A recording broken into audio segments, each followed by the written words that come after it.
L'Algérie craint de perdre la guerre contre le Maroc si elle n'attaque pas rapidement.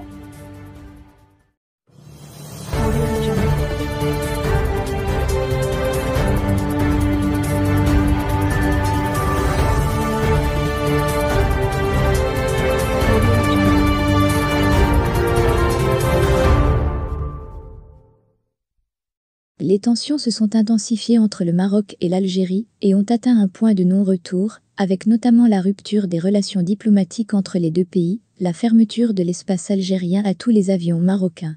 À l'étape actuelle, le voisin de l'Est n'écarte pas la possibilité de faire la guerre contre le royaume. L'Algérie ne veut pas la guerre avec le Maroc, mais elle est prête à la faire, croit savoir le journal L'Opinion dans certains milieux proches de l'armée algérienne. S'il faut la faire, c'est aujourd'hui, car nous sommes militairement supérieurs à tous les niveaux, et ce ne sera peut-être plus le cas dans quelques années, indique une source. À en croire cette source, le soutien d'Israël au Maroc préoccupe les Algériens. Cela va changer la donne, dans un délai que l'on estime à 3 ans, estime-t-elle.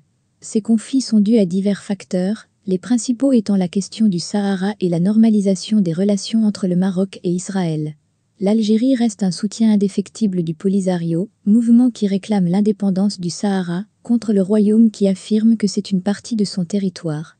Vu d'Alger, le facteur déclencheur d'un conflit serait la volonté du roi Mohammed VI de prendre le contrôle de l'ensemble du Sahara occidental, au-delà du mur de sable, fait-on savoir.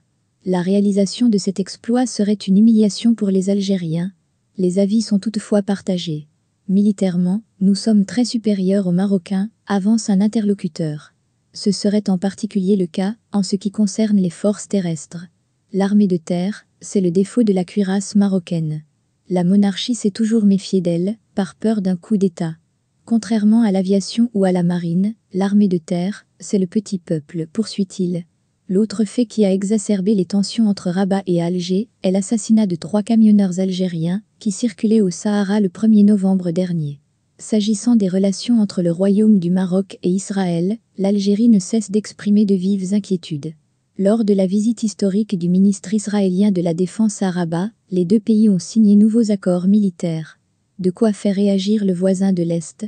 Dès lors qu'il s'agit de la visite du ministre israélien de la Défense au Royaume du Maroc, c'est l'Algérie qui est visée, a réagi Salah Goudjil, président du Conseil de la nation algérienne. Et d'ajouter, les ennemis se mobilisent de plus en plus pour porter atteinte à l'Algérie.